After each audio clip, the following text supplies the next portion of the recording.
Assalamualaikum, salam Malaysia Madani. Saya Otto Othman, bersama saya dalam Berita Wilayah. Berikut rangkuman laporan utama.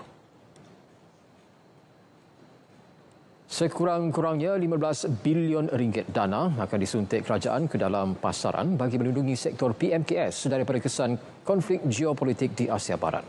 Menteri Pembangunan Usahawan dan Koperasi Steven Sim berkata, langkah itu penting bagi memastikan usahawan tempatan kekal berdaya saing walaupun berdepan gangguan rantaian bekalan global.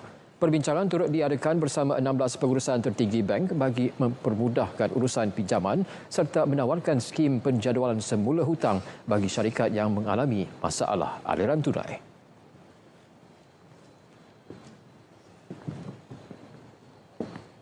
Baru-baru ini kita juga telah mengumumkan beberapa kaedah ataupun strategi. Contohnya saya kata kita buat power up 10,000, power up 10K.